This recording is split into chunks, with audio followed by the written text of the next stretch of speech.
Bonsoir à toutes et à tous, il est 22 heures. Bienvenue dans cette nouvelle édition. Voici les titres qui vous seront développés.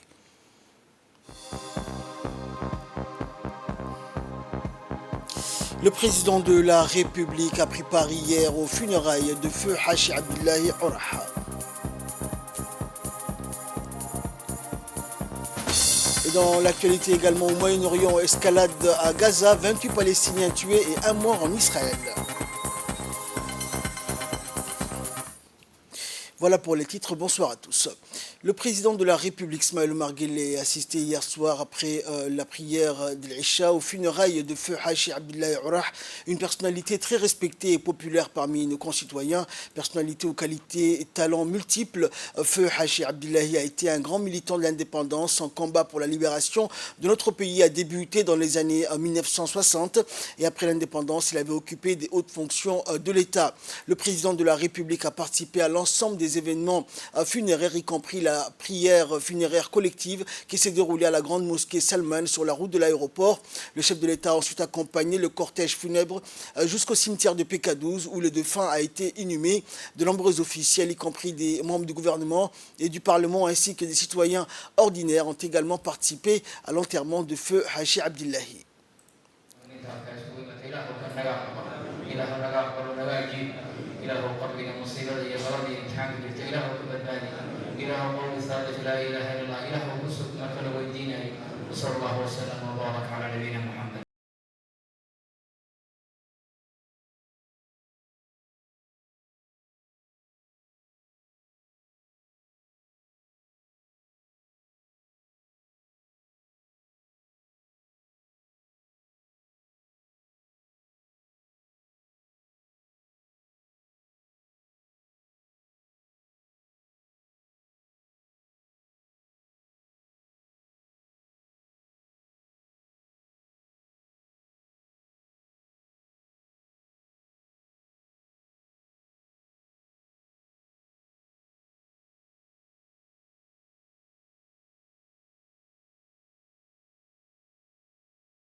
Le défunt à sa dernière demeure au cimetière de PK12, outre le président de la République, la famille et les proches du défunt et une foule immense d'anonymes ont accompagné le défunt à l'inhumation définitive au cimetière de PK12.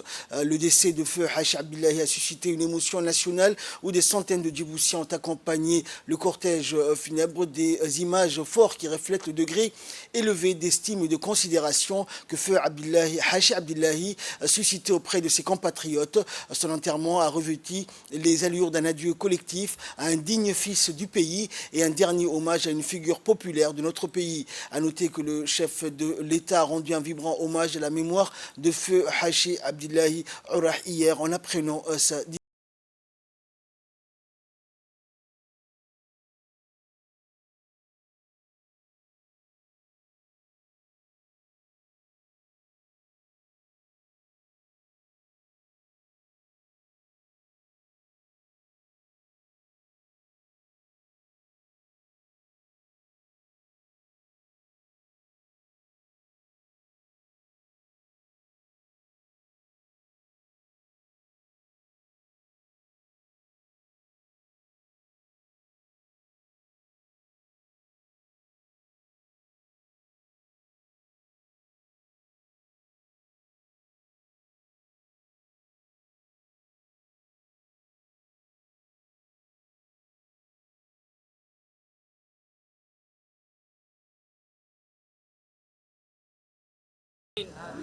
اسألوا الله له الثبات فإنه الآن يسأل نبينا محمد ساسوري صلى الله عليه وسلم إلهي وحن برينا قولك الثابت كإلهي نكسو لا إله إلا الله إلهي أكسو قبرقيس إلهي هو جنيو ذنبقيس الله دافو عبتي عرديس الله أسترو الدنيا أخرب الله جنيو قبرق الله واسعيو قبرق الله واسعيو إلهي وقدق الروضة من رياض الجنة انت مسلمين وحويا نلقى اسكويمة إرقيدو الله أقبله لما أنتو دوحا إلهي كالرجيني أن إلهي إنه نحرست الله نحرست أمين كاجمعها النبي قوحو كورم قفك مسلمين دينتا إنو أهل الجنة الله كدقو قولك إني قولك ملايكتي أمينتين أمينت ملايكتي الله يسوافجيو أهلكي يا قرابتي يا قرنك وكتك بصبري من الله كسير الصحابتي يا وحوين أحبابتي أو كدح بحي إلهي بدل في عن الله وقبدله إلهي نحرس كان هسي إلهي هو دم بدافع الكابن دمانتي ودمرنا إلهي نو نحرس خاتمة الله نوصو بيه صلاة بساده إلهي صلاة دين نقاط كي صلاة بساده إلهي صلاة دين نقاط كي قول كتبتها إلهي هاي نوصو إلهي سجنا ونحرس إنك أنا نحرس إنك ميت وإنه ميتون يسقوت إنكم عند بس عناي إلهي كوا حقاتها نقدقو قبور تهالك يا أصحابي يا أحبابي يا ولالي يا دري أبوك واسين الله جنّي إلهي هو دفيو قبورته إلهي في الندها كقاضو بركة مسلمين تي القرآن كي دعاء المسلمين الله قارسي قبورته ده الله والنور إلهي مسلمين تورنا خاتمة الله ونجي أمني أمانك إيمانك الله ينصو خاتمة الله ينصو بيو سبحان ربك.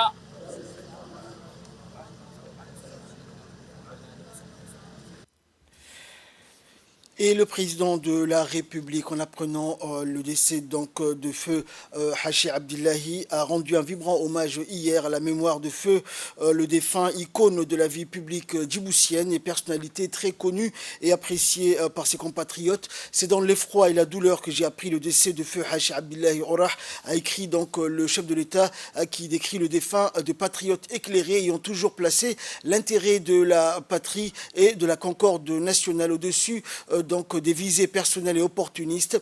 Puisse Dieu l'accueillir en son paradis éternel, a imploré le chef de l'État, exprimant ses condoléances les plus attristées et l'assurance parfaite de sa compassion et solidarité à la famille, aux proches et amis du défunt, décédé donc hier à Djibouti. Feu Hachi Abdillahi a rendu son dernier souffle au terme d'une vie familiale, professionnelle, donc culturel et politique bien rempli, modèle de courage politique. Son combat pour la libération de notre pays l'a conduit à Mogadiscio, où il fut longtemps en exil dans les années 60 jusqu'à l'indépendance de la République de Djibouti, date d'acquisition donc de notre indépendance.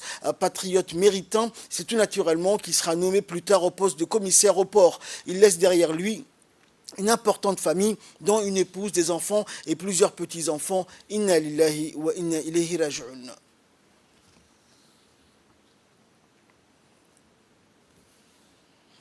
Le ministre de l'économie et des finances, Ilyas Moussa Dawalé, à la tête d'une délégation, a pris part aux assemblées annuelles 2023 du groupe de la Banque islamique de développement, la BID, qui s'est ouvert à Jeddah, en Arabie Saoudite. Cette édition a été placée sous le thème « Le partenariat, un impératif face aux crises » pour focaliser l'attention sur l'importance de la collaboration et relever les défis auxquels sont confrontés les pays membres de la BID. Le thème de l'édition 2023 a été une invitation donc aux pays membres à saisir l'importance de la collaboration pour relever les défis auxquels ils sont confrontés. En effet, à cette occasion, des sessions plénières de haut niveau, des tables rondes interactives, des sessions techniques et des événements parallèles couvrant un large éventail de sujets ont été au cœur de cette rencontre. Il a été entre autres question de réduction de la pauvreté, de développement des infrastructures, de santé, d'éducation, de sécurité alimentaire, de changement climatique et d'innovation.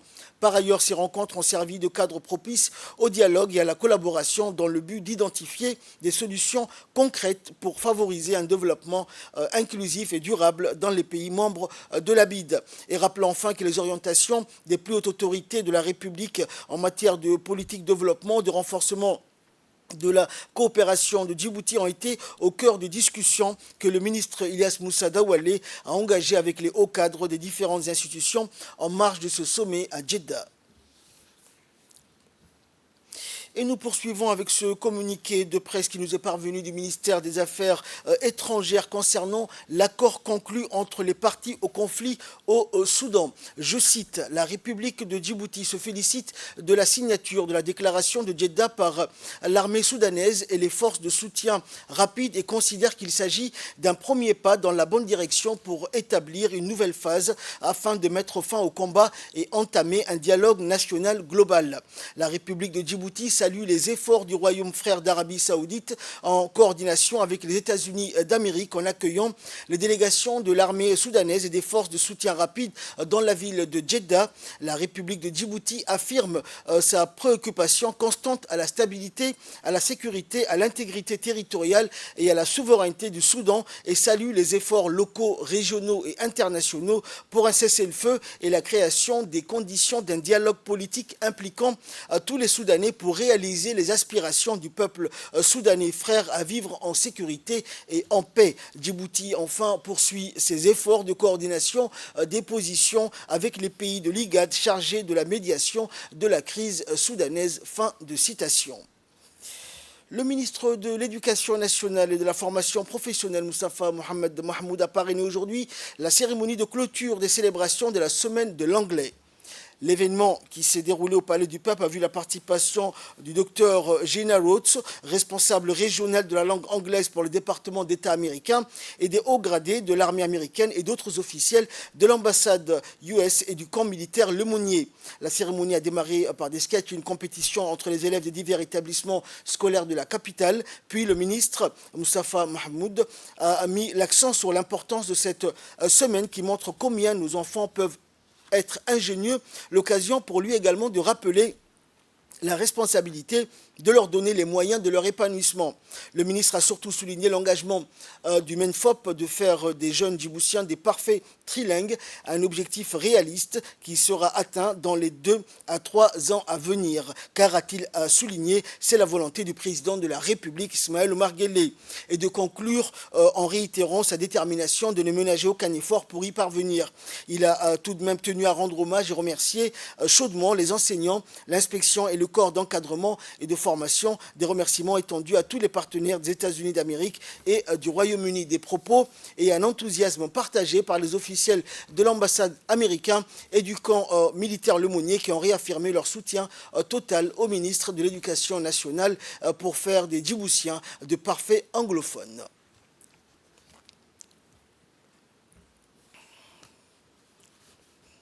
Écoutons pour plus de précision l'intervention du ministre.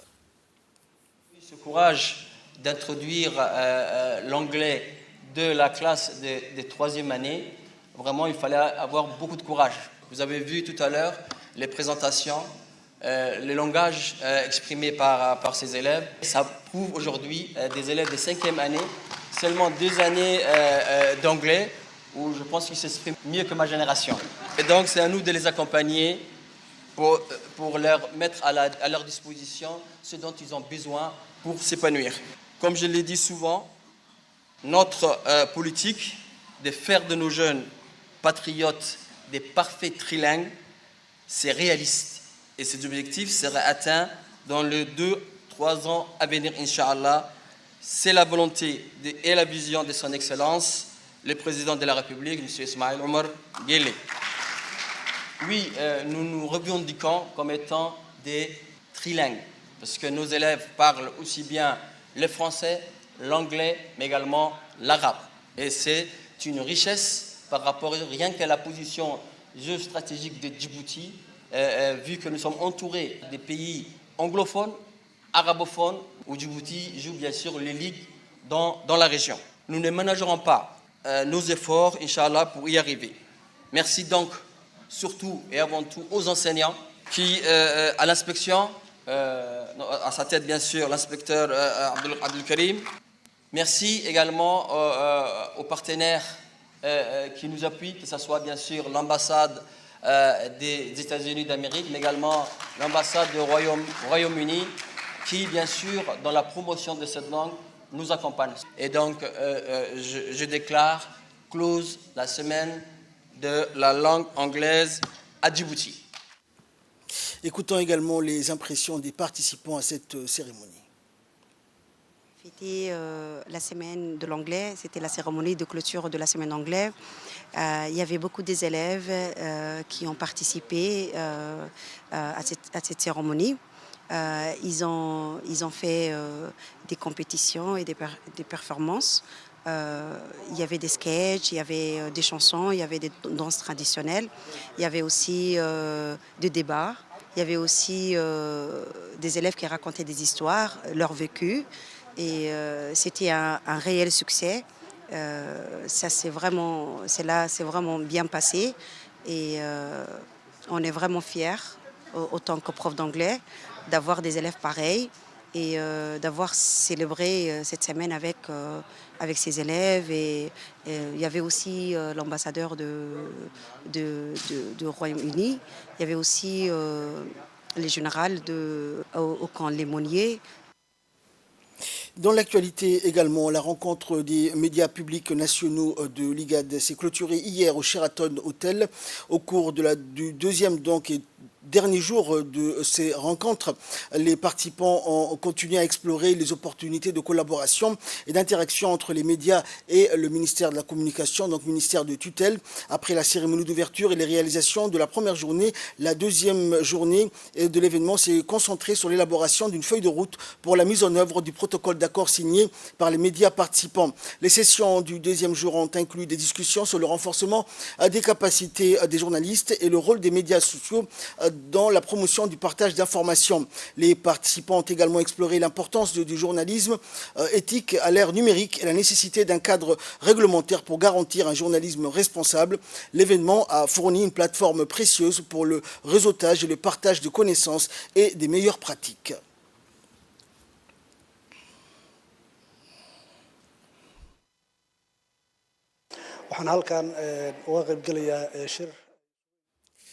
Les préparatifs à l'occasion des cérémonies du 6 juin et du 27 juin pour commémorer respectivement le 46e anniversaire de la création de l'armée djiboutienne et le 46e anniversaire de notre indépendance se poursuivent pour l'armée djiboutienne depuis le mois de mars dernier. À cette fin, le général de corps d'armée, Zakaria Cheikh Ibrahim, a procédé donc aujourd'hui à une revue des 1667 femmes et hommes venus exécuter la parade militaire lors de la répétition générale qui s'est tenue au centre d'instruction technique et tactique d'Ambouli au camp Cheikh Ousmane. Le défilé militaire, ses prises d'armes et coutumes impressionnantes doivent donner cette année une image de rigueur, de force et de cohésion et de discipline aux armées, a rappelé le général Zakaria avant de donner le feu vert pour le lancement du défilé militaire placé cette année sous les ordres du commandant de la prise d'armes, le colonel Wagdi Jama' Moussa, chef de corps du régiment quartier général et chef du protocole de l'armée djiboutienne. Et de sécurité, rassemblés pour la cérémonie commémorant le 46e anniversaire de la création de forces armées djiboutiennes. Effectif présent 1664. Avancement général. إن تهي أودي لغو أرسناي مؤكتهي عسكريو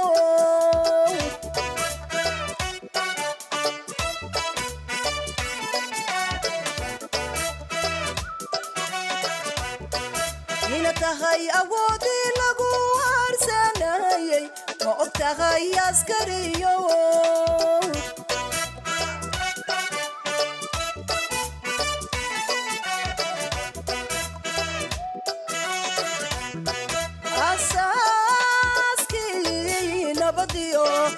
أبابوليه قوشي أم بقعد كنولاشيو إبدي دقالكيو إندينا تغي مؤتغي أسكريو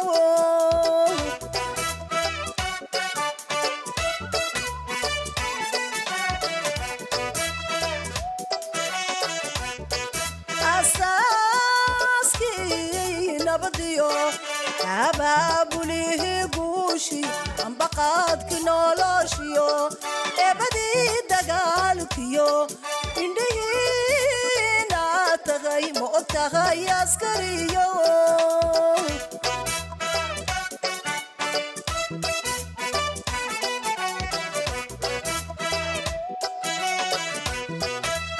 الدنيا adduunyada dhammaanteed udubkoodii baato adduunyada dhammaanteed udubkoodii baato haddaan armi jirin odayada gaboobiyo ubadkiyo haweenkiyo oryuguma seexdeen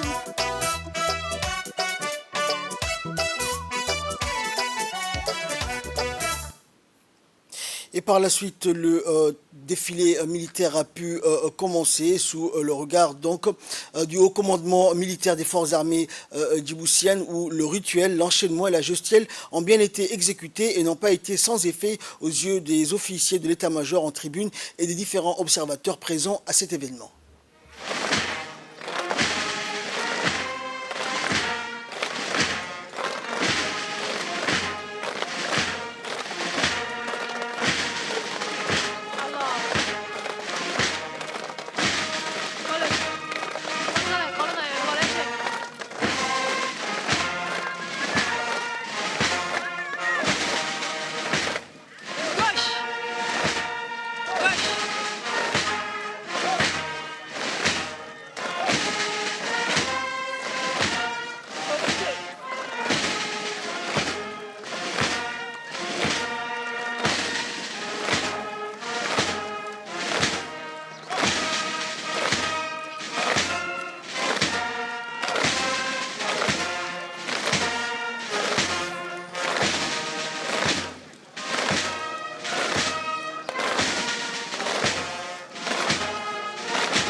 Dans l'actualité également, le ministère du Commerce et du Tourisme a organisé hier un atelier concernant la vente en ligne des produits artisanaux au Palais du Peuple.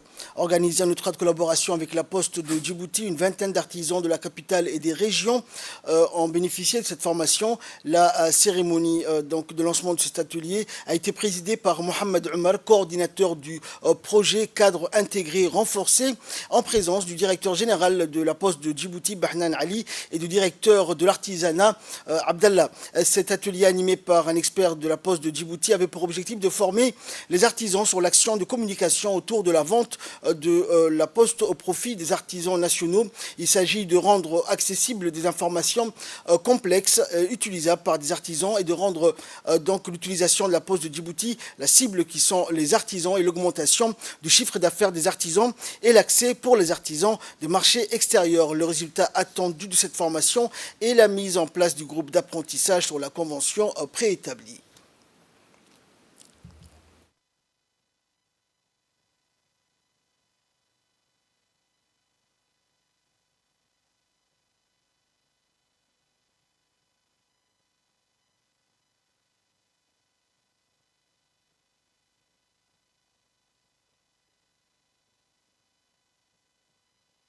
Disposent de peu ou de pas d'endroits où ils peuvent vendre leurs produits tout au long de l'année.